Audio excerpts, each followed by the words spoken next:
하나님은 영이시니 예배하는 자가 영과 진리로 예배할지니라. 아멘.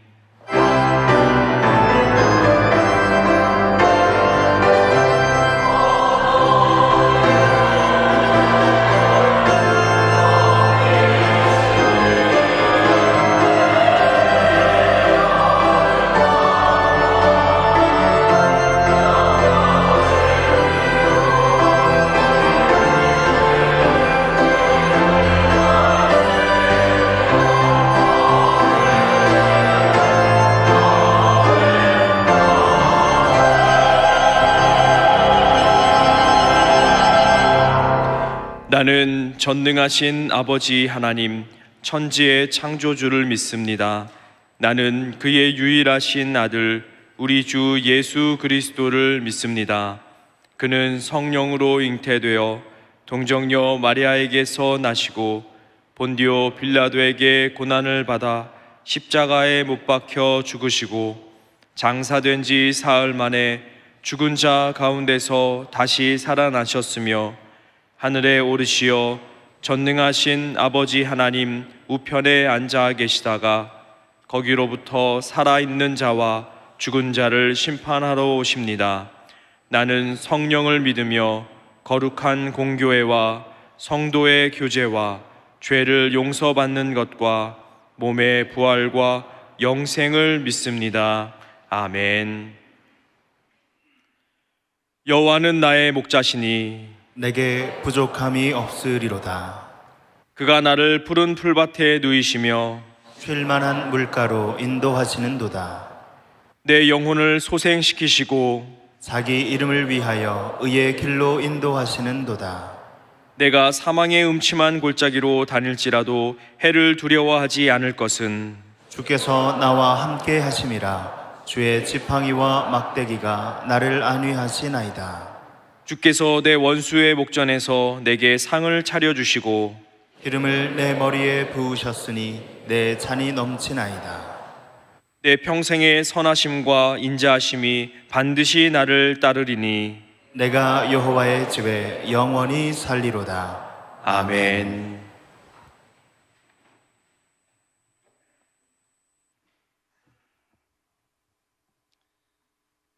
우리의 삶을 주관하시는 아버지 하나님, 이 시간 주의 성전에 예배드릴 수 있도록 불러 인도하심을 감사합니다.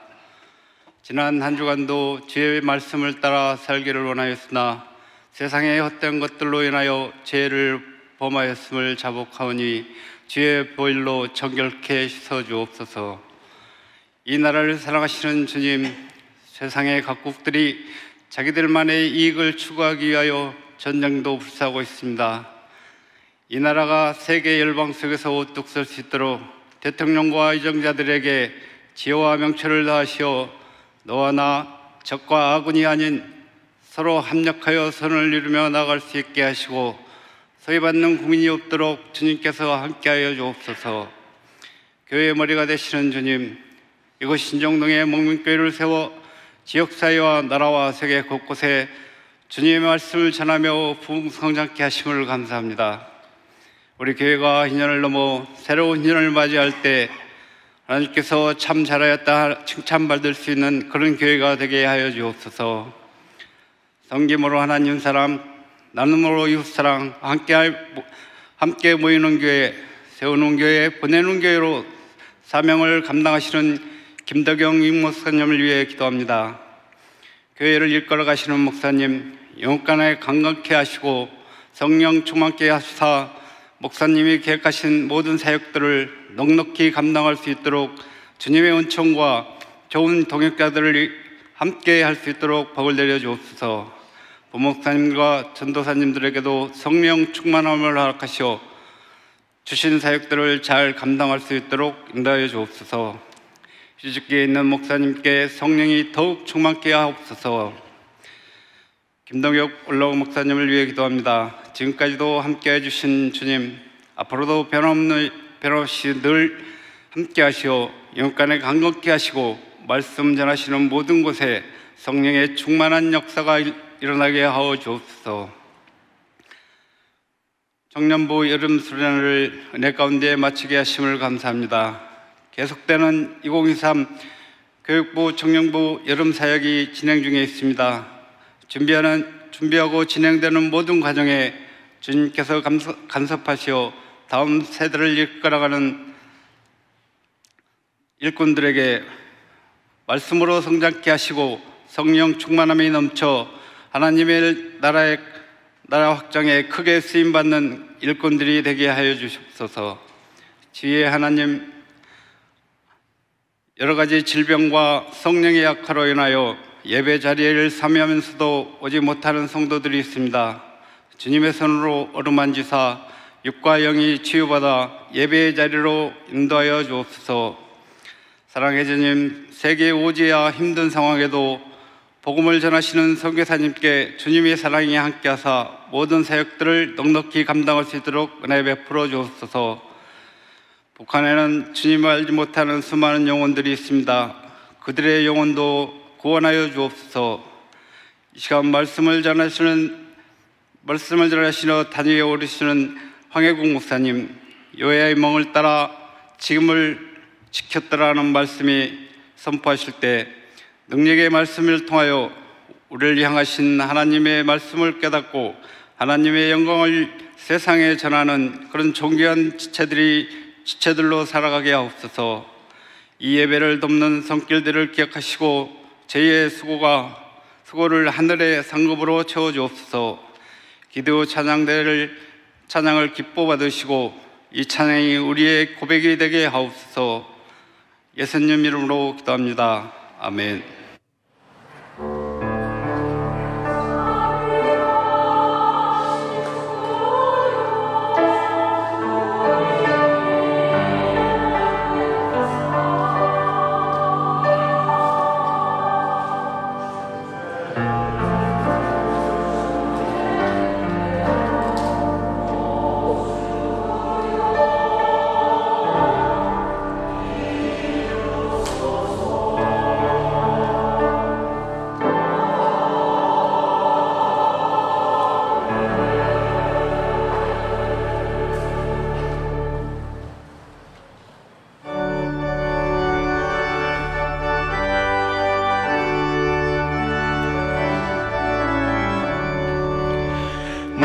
주 하나님 넓고 큰 은혜는 저 큰 바다보다 깊다.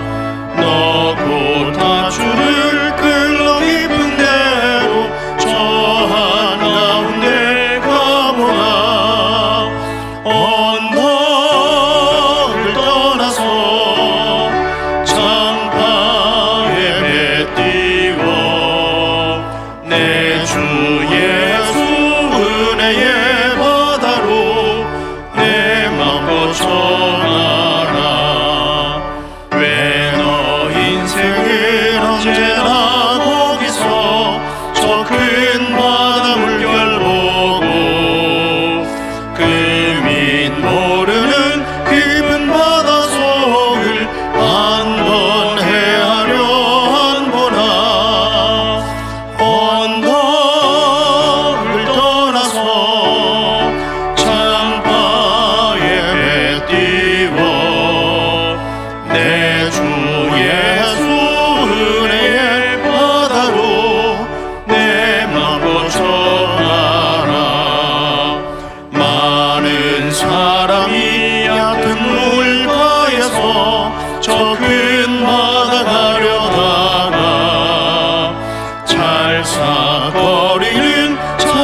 아버지 하나님, 오순절 후 6번째로 맞는 복된 주일입니다. 오늘도 복되고 거룩한 주일을 맞아 주님의 은혜의 보좌 앞에 나와 예배드리게 해주심에 감사드립니다.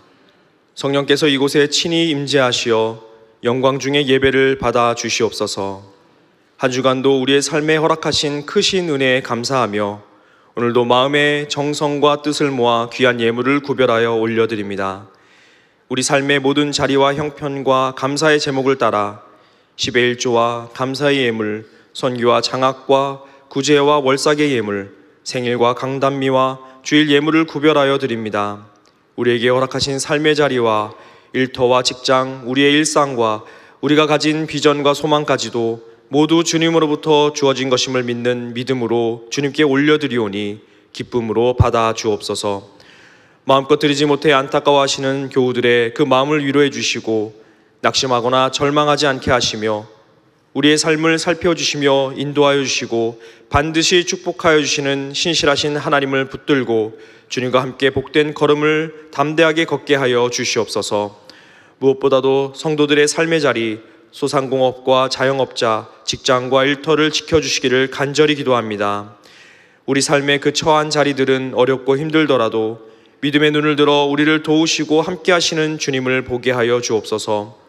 우리 곁에 환우들 계시오니 주님의 피 묻은 손으로 안수하여 주셔서 회복의 역사가 있게 하여 주옵시고 목민의 자녀들의 삶을 위하여도 기도하오니 군복무와 결혼, 복된 만남과 취업, 직장과 사업장, 구직과 이직, 건강과 유학과 학업, 여러 시험 준비와 진로와 비전 퇴문과 영혼 구원, 영적인 회복을 위해 간구하오니 주님께서 부르짖는 기도와 작은 신음에도 응답하여 주셔서 주님이 주시는 복을 넘치도록 받아 누리는 귀한 삶의 자리를 다 되게 하여 주옵소서.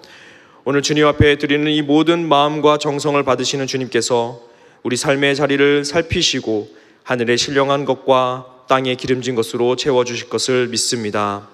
이 모든 간구 예수님의 이름으로 축복하며 기도드립니다. 아멘.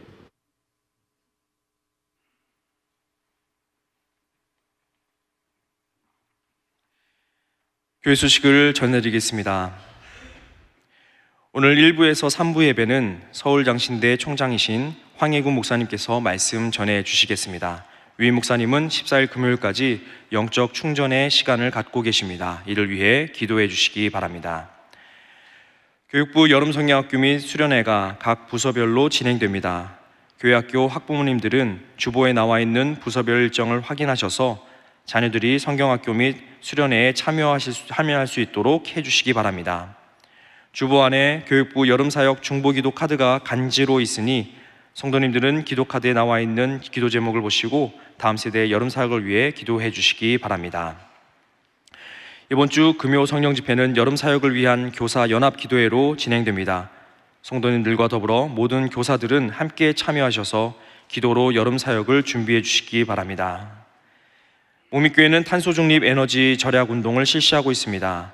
남성분들은 교회 오실 때 복장을 간소하여서 노타이, 노자켓으로 오시기 바라며 실내 냉방 온도는 26도를 유지해 주시고 교회 공간을 사용하신 후에 반드시 에어컨과 모든 전등은 꺼주시기 바랍니다. 7월의 선정도서는 그래서 나는 행복하게 살기로 했다라는 책입니다. 솔로몬이 쓴 전도서에 대한 말씀으로 우리 인생을 돌아보면서 하나님이 어떠한 삶을 기뻐하시는지, 인생은 말씀 안에 거할 때 의미 있는 삶이 됨을 가르쳐주는 책입니다. 필요하신 분들은 교회 사무실에서 구입하실 수 있습니다. 다음 주일 오후 찬양 예배 후 본당에서 정기 재직회가 진행됩니다. 서리 집사 이상의 재직들은 참석해 주시기 바랍니다. 구청과 주차협의를 통해 주일 오전 9시부터 오후 2시까지 화면에 보이는 것처럼 공영주차장 위쪽 도로변과 교회 앞 소방서 맞은편 도로변에 주차하실 수 있습니다. 이 장소에 주차하실 경우 안내장이 없으면 과태료가 부과될 수 있으니 주차 안내장을 사무실에서 받아 차량 전면에 올려두시기 바랍니다. 2023년 하반기 목민 장학생을 모집하고 있습니다. 대상과 자격을 확인하셔서 다음 주일까지 접수해 주시기 바랍니다. 새가족 환영회가 7월 23일 주일 3부 예배 후 로뎀에서 진행됩니다. 2023년 상반기 등록하신 분들은 환영회에 꼭 참석해 주시기 바랍니다. 오늘 점심 식사는 어머니 칠순에 감사하여 이재덕 집사, 홍금선 성도님 가정에서 대접합니다. 결혼 광고입니다. 삼교구 이대규 임현숙 집사의 장남인 이종화 군과 김영복 성도 장미아 A 권사의 차녀되는 김은혜 양의 결혼식이 이번 주 토요일 오후 4시 20분 보타닉파크 웨딩홀 오키드홀에서 있겠습니다. 영원한 안식입니다. 사교구 김미강 은퇴 권사님의 남편 되시는 고 김성종 집사님 영원한 안식에 드셨습니다.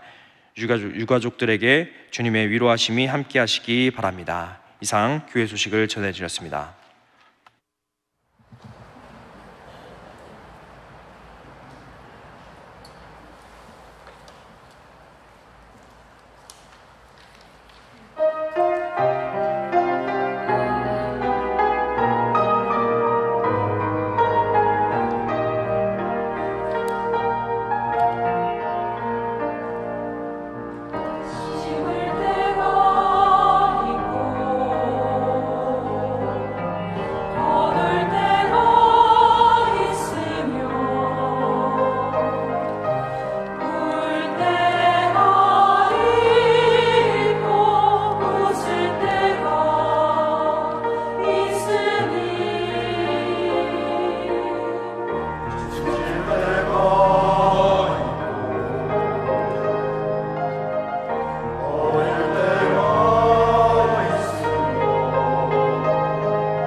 아멘.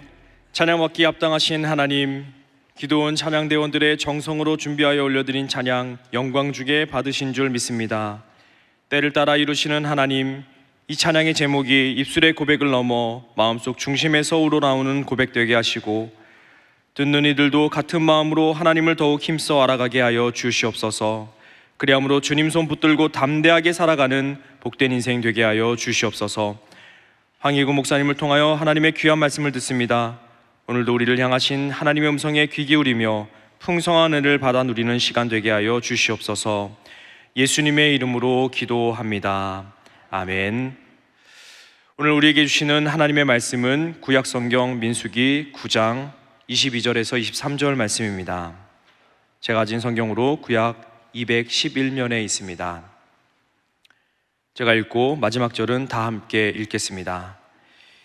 이틀이든지 한 달이든지 1년이든지 구름이 성막 위에 머물러 있을 동안에는 이스라엘 자손이 진영에 머물고 행진하지 아니하다가 떠오르면 행진하였으니, 함께 읽겠습니다. 곧 그들이 여호와의 명령을 따라 진을 치며 여호와의 명령을 따라 행진하고 또 모세를 통하여 이르신 여호와의 명령을 따라 여호와의 직임을 지켰더라. 아멘. 오늘 우리에게 말씀을 전해주실 분은 서울 장신대 총장님이신 황혜국 목사님이십니다. 여호와의 명령을 따라 자기 직임을 지켰더라 라는 제아의 말씀으로 하나님 말씀 선포해 주시겠습니다. 나오실 때 큰 박수로 환영하겠습니다.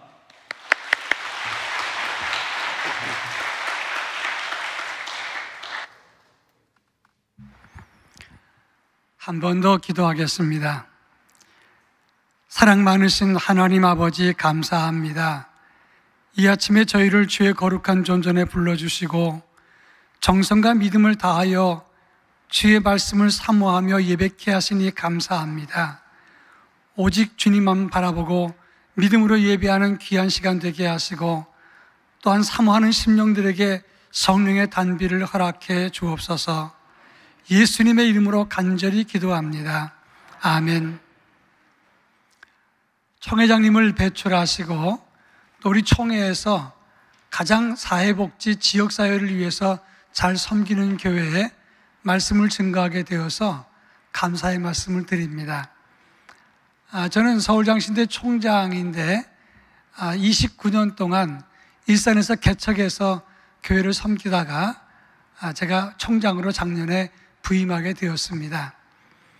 총장이 설교한다고 하니까 신학적으로 설교하지 않겠는가 이런 생각을 할지 모르겠지만 오늘 저는 제가 만났던 하나님을 간증하는 시간을 가지면서 말씀을 나눌까 합니다. 지금부터 꼭 10년 전입니다. 2013년 8월 24일 금요일 저녁 때였습니다. 그때 제가 잠자리에 드는데 극심한 두통이 있었기 때문에 잠을 잘 수가 없었습니다. 제 아내에게 여보, 내가 지금 상태가 좋지 않다 얘기를 했습니다. 제 아내가 간호사 출신이었기 때문에 금세 알아보고는 급하게 저를 데리고 지금 응급실에 가자고 했습니다. 이런 상황에서는 앰뷸런스를 불러서 가야 되는데 저희는, 제 아내와 저는 남에게 부탁하거나 신세지는 걸 좋아하지 않아서 택시를 불러서 갔습니다. 택시를 타고 제 발로 걸어 들어가니까 일산병원 응급실에서 그냥 방치해 두었습니다. 2시간 반, 3시간 정도 방치되어 있다가 제가 의식을 잃게 되었습니다. 의식을 잃게 되니까 그때 급하게 저를 이제 CT를 찍었는데 기사가 나오면서 에머전시라고 소리를 질렀습니다. 위급한 상황이었다, 그런 얘기죠. 그로부터 제가 2주간 동안 중환자실에 있고 또 1주간 일반 병실에 있었습니다. 병명은 지지막하 출혈, 한마디로 말하면 뇌출혈이었습니다. 그때 의사가 제 아내에게 말하기를 이 환자는 아무리 빨라도 3일 안에 깨어날 수가 없고 아니면 영원히 안 깨어날 가능성도 많습니다. 지금 머리에 피가 꽉 차 있기 때문에 뇌를 뚫어서 그래서 피를 빼야 되고 이 기도를 잘라서 삽관을 해서 산소호흡을 해야 됩니다. 이런 얘기를 했습니다. 그리고 앞으로 깨어난다고 해도 100% 언어마비, 신체마비가 옵니다. 그래서 앞으로 목회는 못할 것입니다 라고 얘기를 했습니다. 저는 중환자실에 있고 제 아내는 중환자실 밖에서 밤새 기도하다가 아침에 교회 장로님한테 알려서 그날따라 또 우리 교회 수석 장로님이 저희 같은 아파트에 사셨기 때문에 그분이 긴급으로 우리 교인들에게 연락을 했습니다. 그래서 24시간 릴레이 기도를 시작을 했습니다. 그래서 계속해서 교인들이 기도하면서 칸을 메우면서 기도를 했는데 제가 기도 시작한 지 3시간 만에 의식을 회복했습니다. 그런데 회복한 다음에 2주간 중환자실에 있을 때 첫 번째 주에 많은 분들이 오셨어요. 총회장님도 오셨고 그 다음에 교인들도 왔고 저희 가족도 왔는데 1주간 동안 다 만나서 이야기를 했습니다마는 그 1주간 동안의 기억은 지금까지 나질 않습니다.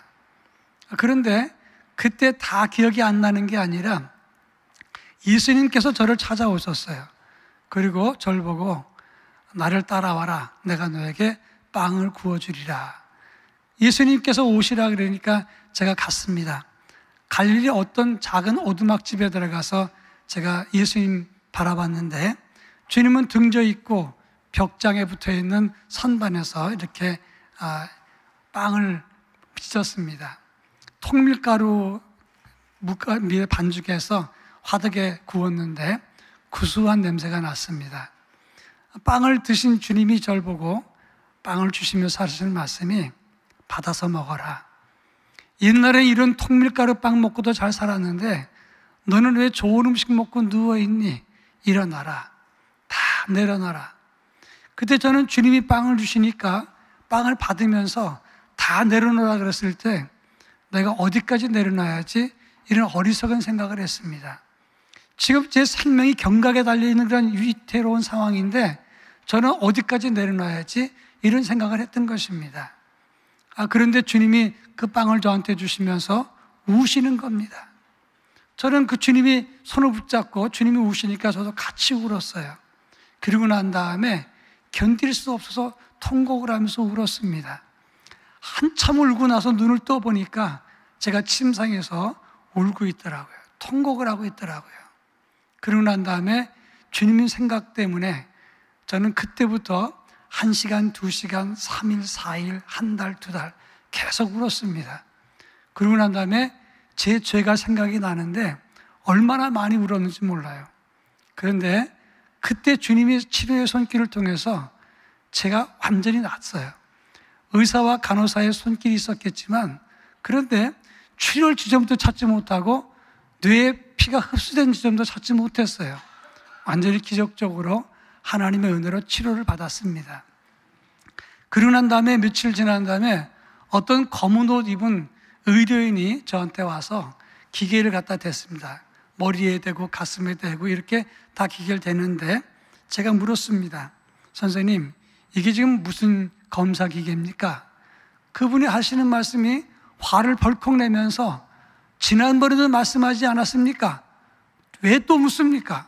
그러면서 하는 말이 이 기계로 말할 것 같으면 독일제인데 CPU가 얼마고 기계값이 얼마고 이러면서 갔습니다. 저는 속으로 참 이상한 사람 다 봤다. 아니 그냥 무슨 검사하는 것이라고 말 한마디 하면 되는데 그 뭐 그렇게 기계값이 얼마고 CPU가 얼마고 독일산이고 이걸 얘기를 하나. 근데 갑자기 음성이 들리는 겁니다. 저 사람이 이상한 사람이냐? 예. 그러면 너도 그 사람이다. 제가 왜 그 사람입니까? 깜짝 놀랐습니다. 그때 주님의 말씀이 뭐냐면 나는 너에게 하나님 말씀을 주었다. 이 말씀을 그 사람에게 가장 적절하게 그 사람에게 필요한 말 전해주면 되는데 너는 지금까지 이 성경의 재원이 어떻고 그리고 문단 나오는 게 어떻고 원어가 어떻고 이런 설명만 하지 않았니? 그러니 저놈이 바로 너다.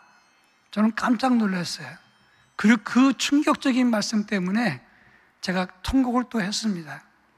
이 두 사건은 제 인생에서 가장 중요한 사건이었고 제 신앙과 목회와 삶에 큰 변화를 주었다고 하는 것입니다. 오늘 우리가 읽은 본문의 말씀은 이스라엘 백성들이 광야 40년 동안 살았을 때 생존 원리를 담고 있다고 하는 것입니다. 오늘 23절에 보면 여호와의 명령을 따라 이 말이 3번이나 반복됩니다. 여호와의 명령을 따라 행진하고 여호와의 명령을 따라 진을 치고 여호와의 명령을 따라 자기 직임을 지켰더라 그랬습니다. 저는 이 성경 말씀을 수없이 많이 읽었어요. 근데 다 지나쳤지만 제가 쓰러지고 난 다음에 가장 중요한 실존적인 질문이 이 본문을 통해서 시작되었다고 하는 것입니다. 저는 이 말씀을 통해서 굉장히 큰 충격을 받았어요. 한 가지 한번 생각해 보겠습니다. 그 당시 이스라엘 백성들 중에서 애굽에서 가나안 땅까지 가본 사람이 있었을까요? 없었을까요? 물론 있었을 겁니다. 왜냐하면 다 노예는 아니었겠지요. 노예 중에 중간 간부도 있었을 것이고 아마 주인으로 인해서 장사하라 갔다 오라고 시켜서 심부름 때문에 갔다 온 사람도 있었을 것입니다. 그런데 이스라엘 백성들이 애굽에서 출애굽한 다음에 가나안 땅까지 가는데 40년 걸렸는데 그 거리가 얼마나 됩니까? 그냥 빠르게 가면 일주일이면 갈 수 있는 거리고 아무리 늦게 가도 2주면 다 갈 수 있는 그런 거리입니다. 그런데 40년 동안 걸었다는 것은 그 행군길이 빠르지 않았다는 걸 의미하지 않겠습니까? 그러면 그곳에 갔다 왔던 사람 중에서 아니 이 길 말고 더 빠른 길이 있어요. 아니 이 길 말고 더 편안한 길이 있어요. 더 멀리 가는 길이 있어요. 이렇게 말할 수 있는 사람이 얼마든지 있었을 것이다, 그런 말입니다. 그러나 하나님이 원하시는 것은 누가 더 빨리 가느냐, 누가 멀리 가느냐, 누가 편히 가느냐, 여기에 하나님의 뜻이 있는 것이 아니라 하나님의 뜻에 따라 제대로 갔느냐, 여기에 중요한 방점이 있다는 것을 이 말씀을 통해서 깨달았다고 하는 것입니다. 그러면서 제가 침상에서 생각하기를 나는 과연 하나님의 명령을 따라서 바르게 길을 갔는가, 이런 질문을 하게 되었다고 하는 것입니다. 저 개인적인 이야기를 하겠습니다마는 저는 중학교 2학년 때 양친을 한 해에다 잃었습니다. 중학교 2학년 때 동생 데리고 김포에 있는 작은아버지 댁에 가게 되었습니다. 작은아버지가 교편 잡고 계신 선생님이었기 때문에 동생을 데리고 제가 11월 말쯤에 버스를 타고 김포에 갔어요. 그때는 농사를 다 거두고 낯가리를 그냥 들판에 쌓아놓는 그런 때, 찬바람이 불 때였습니다. 마루턱에서 차에서 내려서 동생 손을 붙잡고 그 집까지 갈 때 저는 확신할 수 없는 미래 때문에 불안한 마음이 가득했습니다. 동생을 지켜야 된다, 그런 마음도 있었어요. 그리고 고등학교 거기서 중학교 마치고 1년 동안 다니면서 중3 마치고 고등학교를 가야 되는데 갈 수가 없었습니다. 작은아버님이 그 가족들도 있었기 때문에 제가 고등학교 진학하면 네 동생 중학교 진학할 수가 없다, 우리 가정 사정이 그렇게 어렵다 말씀을 하셨어요. 그 당시에 저는 아이템플에서 시험 보는 전국에 있는 학생 3만 명 중에서 99등을 했던 그런 공부 잘하는 아이였습니다. 그렇지만 고등학교 가지 못했습니다. 직장 생활을 시작했습니다. 그리고 난 다음에 고등학교 2학년으로 월반에서 학교를 다니게 되었습니다. 야간학교 다닐 적에도 계속 직장 생활을 했습니다. 그리고 군대 가서 군 생활을 한 다음에 군에서 열심히 믿음 생활하다가 제대하자마자 전도사로 가게 됐어요. 그 당시 신학도 공부하기 전인데 용산에 있는 새한교회라는 교회에 교육전사로 부임하게 되었습니다. 그리고 난 다음에 신학 공부를 했어요. 그런데 그 신학교가 그 당시에는 다 거반 다 그랬지만 학위가 없는 그런 신학교였습니다. 졸업을 하고 난 다음에 목사가 되고 나니까 학위가 없는 것 때문에 스트레스가 좀 돼서 열심히 공부했습니다. 결론적으로 말하자면 그랬기 때문에 석사가 3개, 박사가 2개 그렇게 했습니다. 그 일산에서 개척해서 1년에 100명씩 늘어서 8년 되니까 800명 모이더라고요. 그리고 제가 교회 사임하고 그리고 학교를 갔을 때 재적이 1700명 되는 그런 중형교회로 성장을 했습니다. 14년 전에 저는 총회 부서기를 했고 신학교육부장을 했습니다. 신설동 캠퍼스에서 2001년부터 강의를 시작했다가 교무처장하고 그 다음에 학장까지 했습니다. 나름대로 열심히 살았습니다. 학교, 교회, 집 외에는 관심도 쓰지 않았습니다. 날마다 목회하는데 최선을 다했습니다. 그런데 막상 죽음을 임박하고 나니까 그건 아무것도 의미가 없더라고요. 정말 중요한 것은 내가 무엇을 했고 무슨 공부를 했고 교회를 개척해서 어떻게 성장했고 이런 것이 중요한 게 아니라 마지막 순간에 하나님이 기억하시는가, 정말 하나님이 원하시는 길을 갔는가, 이것이 가장 중요한 질문이 되더라 하는 것입니다. 현명한 여러분들에게 산수 문제를 하나 내겠습니다. 38 곱하기 78 곱하기 7840 곱하기 8453 곱하기 0은 0이지요. 대답이 없어요. 너무 긴장했나요? 여러분, 아무리 많은 숫자를 곱해도 마지막이 0이면 0밖에 되지 않는 것입니다. 우리 인생 열심히 공부해서 학위가 많아도, 그 열심히 목회해서 교회가 성장을 해도, 총회적인 입장이 있어서 여러 가지 관직이 있거나 아니면 여러 가지 학위가 있거나 여러 가지 세상에서 알아주는 그런 위치가 있어도 마지막에 하나님이 아니다, 난 너 모른다, 그럼 아무것도 아니라고 하는 것입니다. 정말 하나님 앞에서 멀리 간 것이냐, 그리고 빨리 갔느냐, 이게 중요한 것이 아니라 여호와의 명령을 따라 제대로 갔느냐, 이것이 가장 중요한 질문이 되더라 하는 것입니다. 그러면 오늘 본문에서 말하는 여호와의 명령을 따라라는 것은 어떤 의미가 있느냐 하는 겁니다. 여호와의 명령을 따라서 진을 치고 여호와의 명령을 따라 그리고 행진하기도 했다, 이 말은 한마디로 말하면 자기 자리를 제대로 지켜야 된다는 것을 의미하는 것입니다. 이 말씀에 대한 이해를 돕기 위해서 민수기를 설명합니다. 민수기 1장 1절에 보면 출애굽 2년 2월 1일에 이렇게 개역 성경에 되어 있어요.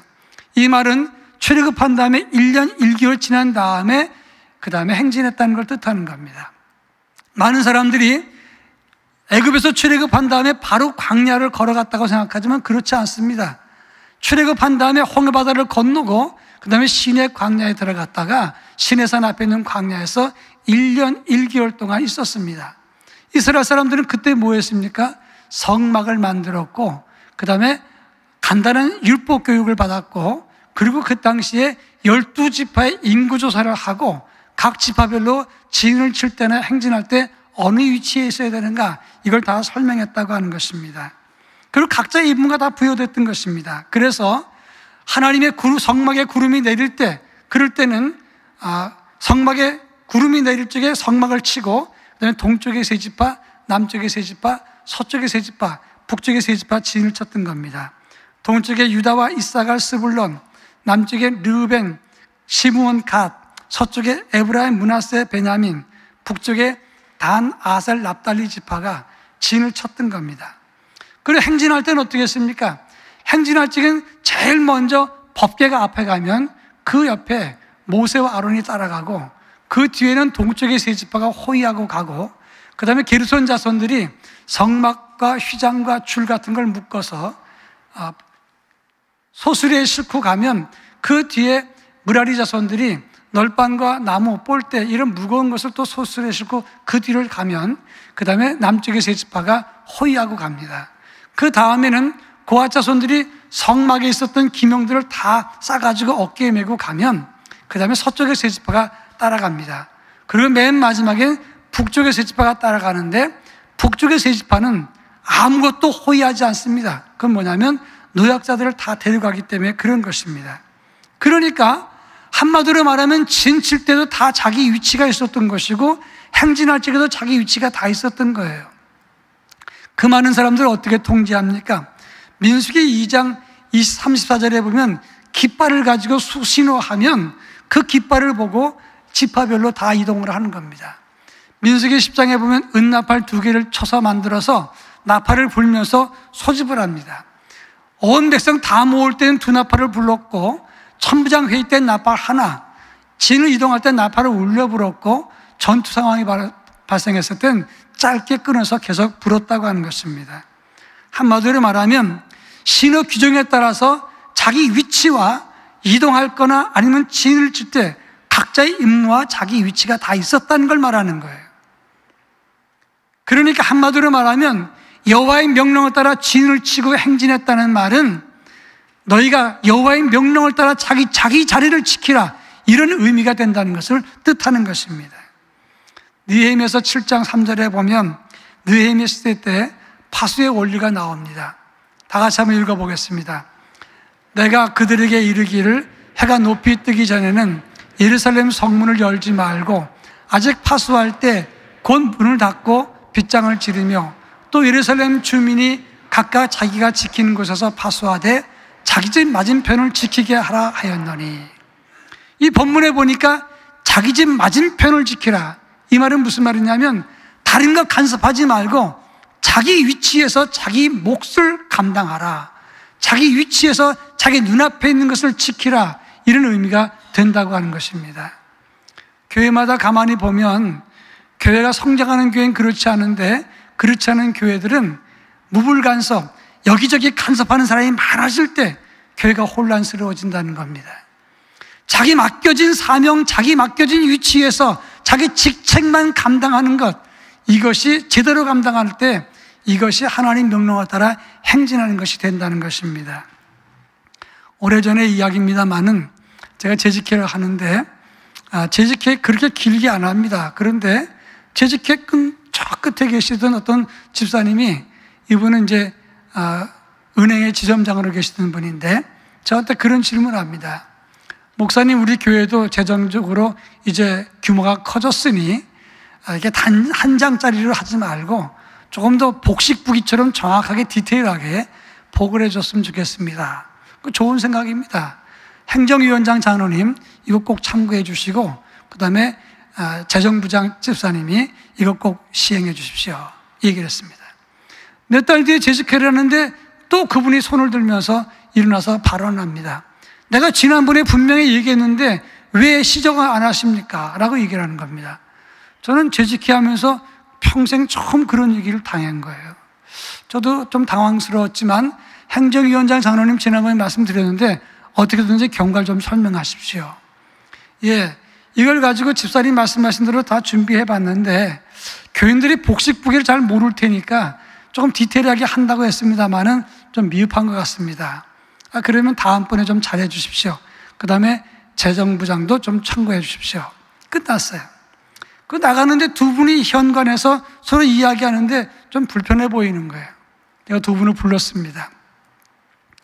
집사님한테, 장로님한테, 장로님, 이 집사님이 금융 전문가니까 좀 자세히 들어보고 개선해 주십시오.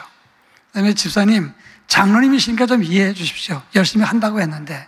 근데 그분이 그러시더라고요. 안수 집사님이신데. 왜 목사님은 장로 편 드십니까? 제가 순간적으로 깜짝 놀랐어요. 아니, 교회에서 이런 일이 없었는데, 그럼 목사가 장로 편 들어야 됩니까? 안수 집사 편 들어야 됩니까? 어떻게 해야 됩니까? 둘 다 가족인데 누구 편을 들겠어요? 제가 그 말 듣고 좀 깜짝 놀라면서, 이해하시라 그런 말씀입니다. 그랬더니 그분이 쌩간히 가버리더라고요. 그러고 나가서 소문 들리기를 교회 안 나오겠다는 그런 얘기를 하는 거예요.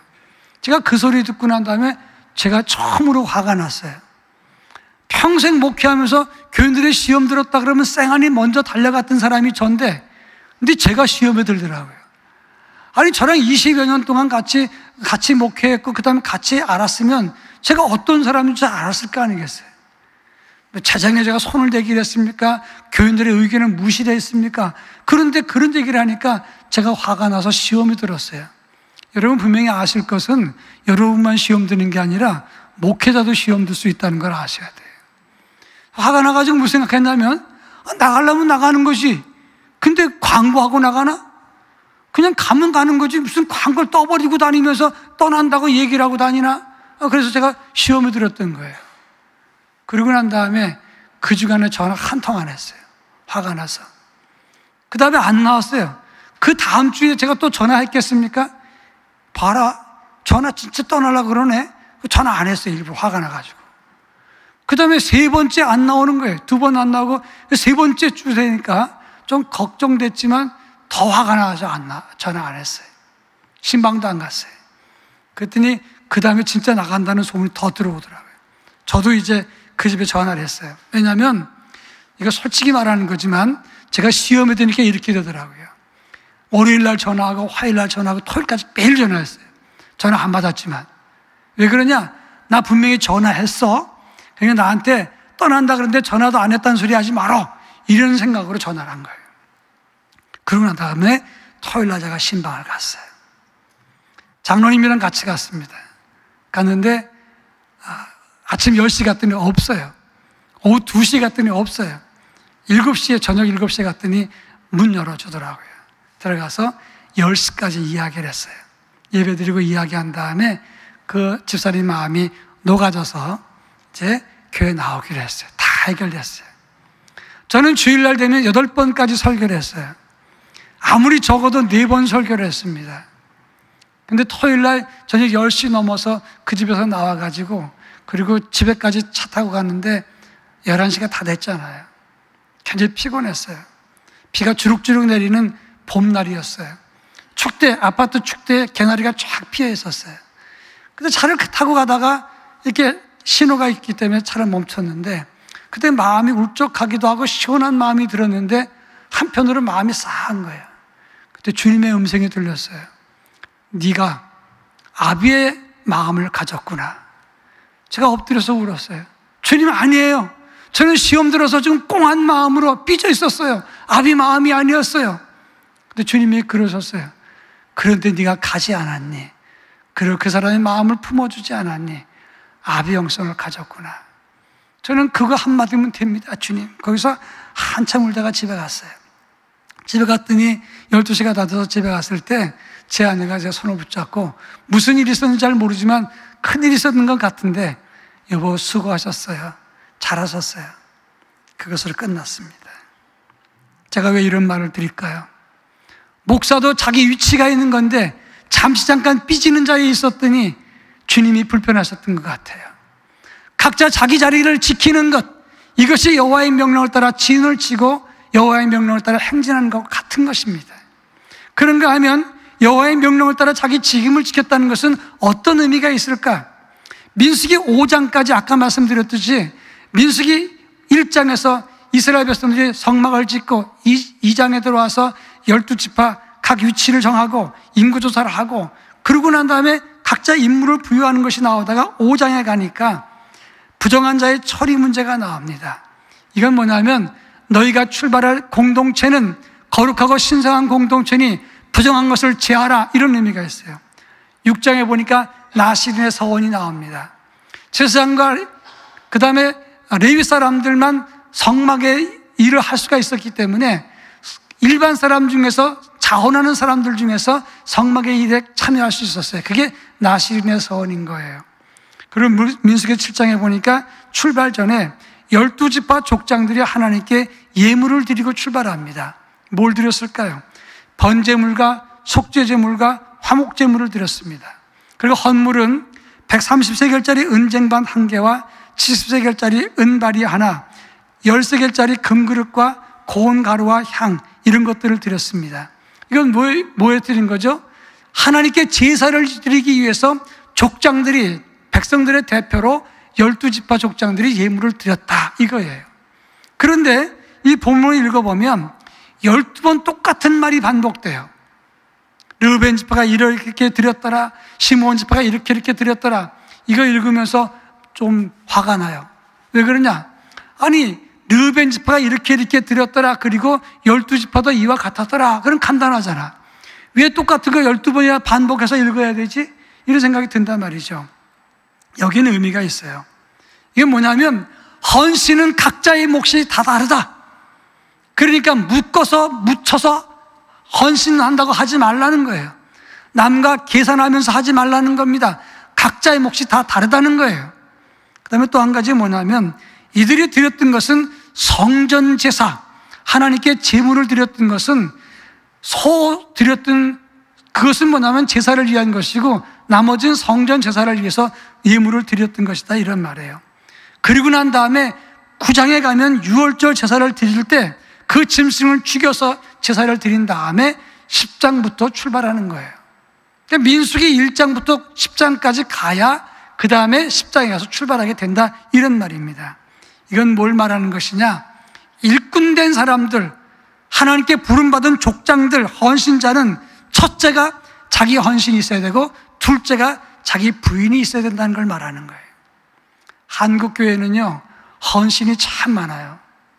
그래서 한국 교회가 부흥했습니다. 근데 문제가 뭐냐면 자기 부인이 적어요. 그래서 끊임없이 문제가 사라지지 않는다, 이런 말입니다. 갈라디아서 2장 20절 말씀을 다 같이 읽어봅니다. 내가 그리스도와 함께 십자가에 못 박혔나니 그런즉 이제는 내가 사는 것이 아니요 오직 내 안에 그리스도께서 사시는 것이라. 이제 내가 육체 가운데 사는 것은 나를 사랑하사 나를 위하여 자기 자신을 버리신 하나님의 아들을 믿는 믿음 안에 사는 것이라.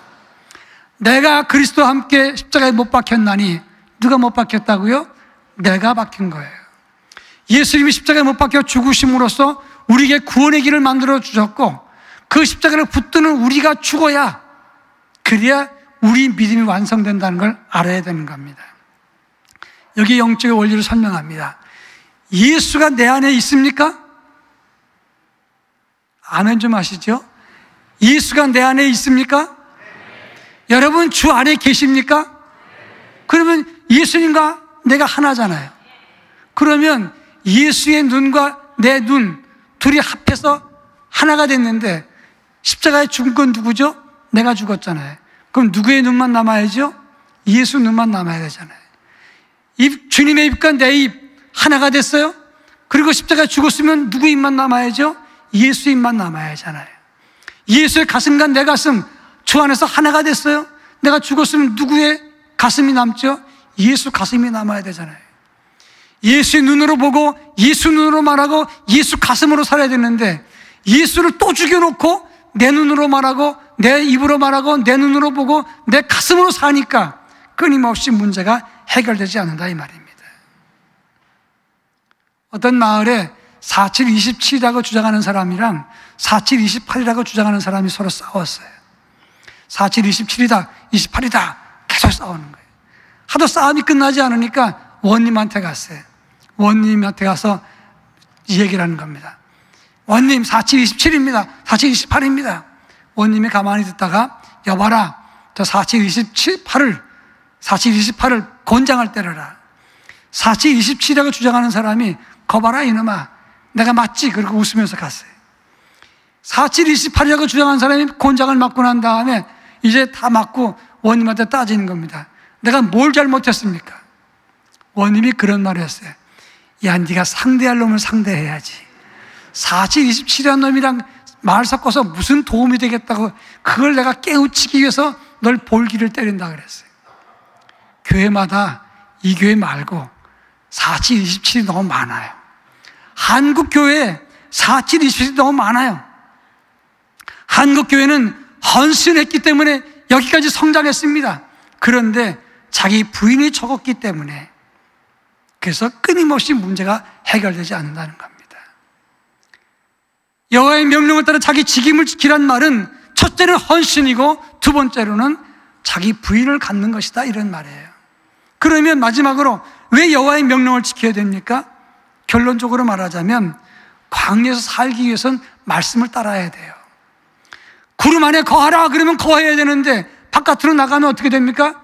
뜨거운 데 타 죽거나 짐승에 먹혀 죽어요. 불기둥이 있으면 그 불기둥 안에 있어야 추위를 모여야 할 텐데, 그런데 나가버리면 죽게 되는 거예요. 여호와의 명령을 지켜야 되는 두 번째 이유는, 계명을 지킬 때 선민으로서의 품격을 잃지 않기 때문에 그런 거예요. 여러분, 가나안 땅의 종교가 뭡니까? 음란과 탐욕의 종교 아닙니까? 우상숭배 아닙니까? 애굽의 종교도 마찬가지예요. 예수 믿고 산다고 하면서 우리가 세상 종교를 따라간다면, 세상 가치를 따라간다면, 말씀을 버리고 그리고 세상의 가치를 따른다면 우리의 품격이 떨어지는 거 아니겠습니까? 신명기 30장 11절로 13절에 보면 이런 말씀하고 있습니다. 내가 오늘 내게 명한 이 명령은 내게 어려운 것도 아니고 먼 것도 아니고 하늘이나 바다 밖에 있는 것이 아니고 할 수 있는 것이고 가깝고 내 입에 내 마음에 있는 것이다, 이렇게 말씀했어요. 여호와의 명령을 따라가는 것이 어렵습니다. 여호와의 명령을 따라가는 것이 힘들긴 합니다. 그러나 그것을 따라가야, 그래야 품격 있는 성도로서 품격 있는 그리스도인으로 살아갈 수 있게 된다는 거예요. 지난 2005년 1월 달에 끈이라고 하는 소설이 나왔습니다. 이 소설은 실화인데, 산악인 박정원과 최강식이라는 두 사람이 해발 6,440m 촐라체봉 북벽 등반을 하고 내려오면서 조난당했던 그런 사건을 기록한 소설이에요. 실화입니다. 이 두 분이 5,600m 지점에서 두 사람이 끈을 묶고 내려오다가 최강식이 앞에 내려오다가 그냥 크레파스에 빠졌어요. 빙하 쪼개진 사이에 빠져갖고 떨어지면서 두 다리가 부러졌어요. 끈이 확 당기니까 박정원은 뒤에서 내려오다가 스틱을 콱 집었습니다. 그런데 끈이 쭉 올라가면서 갈비가 탁 부러졌어요. 안경이 떨어졌어요. 0.3인데 그 추위에서 5,600m 지점에서 그리고 둘이 공중에 매달려 있었던 거예요. 결론만 말하자면 9일 만에 구조가 되었습니다. 박정원이는 8개의 손가락과 2개의 발가락을 동상 때문에 잘랐어요. 최강식은 9개 손가락과 10개의 발가락을 잘랐습니다. 그때 밑에 있는 최강식이 이렇게 말합니다. 형, 끊어! 박정원이 이렇게 말해요. 나도 끊고 싶었다. 그러나 끊는 순간 너도 죽고 나도 죽는다. 여러분, 코로나 시절에 예배 끊는 것이 합리적인 거 아닙니까? 좀 불편하면 안 나오는 것도 당연할 수 있는 거 아닙니까? 그러나 그렇다고 해서 합리적이라고 해서 이성적이라고 해서 끊는 순간 나도 죽고 다 죽는 거예요. 예배 안 드릴 수밖에 없는 상황이지만 예배를 끊는 순간에 다 죽는 거예요. 우리가 살고 영적인 품위와 영성을 간직하기 위해서 여호와의 명령을 따라 살아야 되는 겁니다. 저한테는 두 아들이 있습니다. 큰아들은 고등학교 2학년 마치고 대학을 갔어요. 연대를 가서 거기서 졸업한 다음에 대학원 장학금을 갔어요. 그리고 미국 유학 가서 다 생활비도 장학금 받았어요. 그 돌아와서 삼성 반도체 스카우트 돼서 갔어요. 아주 경건한 아이입니다. 신실하고 늘 퀴티하면서 지금도 10의 2조를 떼어서 10분의 1은 교회 드리고 10분의 1은 처갓집과 저희 집에 나눠서 줘요. 보너스 받으면 또 10분의 1이나 그 이상을 미국에서 있었던 교회에 줍니다. 아주 참 순종하고 착한 아이. 둘째는 서울 상대를 나왔어요. 여기서 말하는 서울 상대는 서울에서 상당히 먼 대학을 말하는 겁니다. 저 충주 캠퍼스를 나왔어요. 그 녀석이 공부할 때 어떻게 하느냐면 껌을 씹으면서 이어폰 끼고 볼펜 돌리면서 그러면서 이제 공부를 해요. 제가 공부 안 하냐? 그러면 공부하는데요. 볼펜 돌리면서 다리 떨면서 껌 씹고 이어폰 끼고 무슨 공부를 한다는 말입니까? 공부 안 하냐? 한다는 거예요. 걔 방에 가면 침대에도 의자에도 뭐 다 옷을 그냥 벗어나요. 하도 안 치우니까 제가 치워놨더니 아빠 이게 다 순서가 있어갖고 이게 다 위치가 있는 건데 헷갈리게 만들어놨다는 거예요. 그 애는 청각적인 아이거든요. 근데 시험 잘 보냐 그러면 만점 받는다는 거예요. 갔다 와서 몇 점 받았냐? 90점은 넘는다는 거예요. 하루에 10점씩 점수가 떨어져요. 이게 성적이냐? 그러면 뭐라 그러냐? 아빠가 몰라서 그렇지 내 앞에보다 뒤에가 훨씬 많다는 거예요. 초등학교 다닐 적에 저한테 1학년 때인가 편지를 보냈어요. 어버이날 아빠 오래오래 사세요. 나 대학 졸업할 때까지만 사세요. 그리고 그게 좀 이상했던지 더 오래 사셔도 되고요 이렇게 썼어요. 그 애가 졸업할 때 제가 쓰러졌어요. 그 녀석이 3주 동안 제 병상을 지켰어요. 그러다가 어느 날 10월 달에 저를 찾아와서는 한다는 말이 무릎을 탁 꿇고 아빠 뒤를 이어서 목사 될래요. 제가 얼마나 울었는지 몰라요. 왜? 고마워서 울었고 미안해서 울었어요. 목사의 길이 얼마나 힘든데. 그리고 하필이면 서울 장신 저희 학교를 다닌다는 거예요. 왜? 장신대 안 가고 아빠랑 동문 될래요. 저 학교 졸업했어요. 그 이후 제가 기도할 때마다 가정 예배 드릴 때마다 제일 많은 기도의 양을 갖고 있는 애가 걔예요. 그 아이를 위해서 기도하는 거예요. 그 아이는 엘리트 코스를 받지 않았습니다. 그래도 럭비공과 같은 아이라도 주의 일을 하겠다잖아. 주님의 종 되겠다잖아. 하나님 나라를 위해서 일하겠다잖아. 그러니까 저는 그 아이를 위해서 기도할 수밖에 없는 거예요. 이 땅에 살면서 좀 가난하면 어떻습니까? 못 배웠으면 어떻습니까? 덜 가지면 어떻습니까? 하나님이 한다잖아. 그럼 하나님이 여러분을 버리시겠습니까? 여러분을 위해서 많이 하나님이 도우실 것이고 도움의 손길을 주실 것이고 책임지실 것이다 이런 말씀입니다. 여호와의 명령을 따라 주님 가라고 명하신 그 길을 따라 제대로 갈 때 그것이 우리 믿음의 완성되는 길이라는 것을 알아야 되는 것입니다. 여호와의 명령을 따라 복음을 실천하는 하나님의 거룩한 백성 될 수 있기를 주의 이름으로 축원합니다. 기도합니다. 사랑 많으신 하나님 아버지, 우리는 주님을 따른다고 하면서도 자기의 생각대로 사는 경우가 너무나 많습니다. 주여, 은혜를 덧입혀 주셔서 여호와의 명령을 따라 자기 직임을 지키는 하나님의 사람으로 살도록 인도해 주옵소서. 예수님의 이름으로 기도합니다. 아멘. 다 함께 일어나셔서 파송 찬양 부르겠습니다.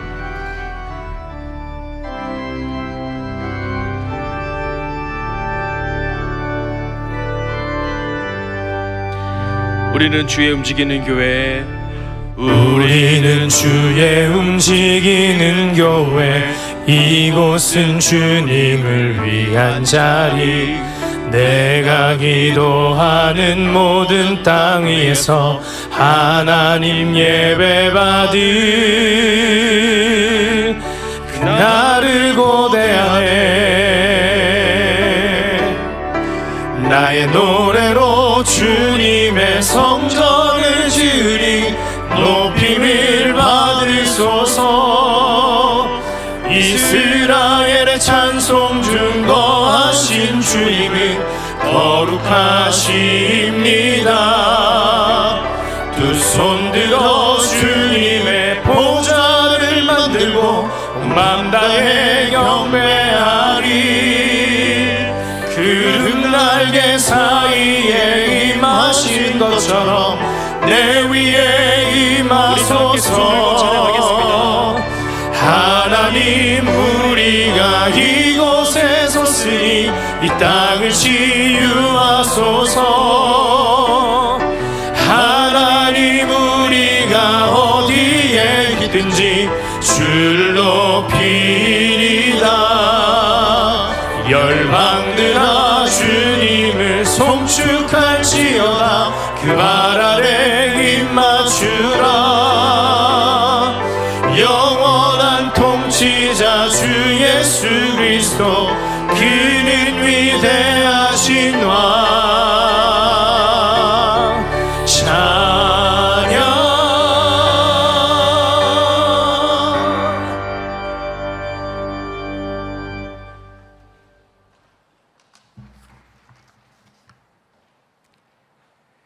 그들이 여호와의 명령을 따라 진을 치며 여호와의 명령을 따라 행진하고 또 모세를 통하여 이르신 여호와의 명령을 따라 여호와의 직임을 지켰더라.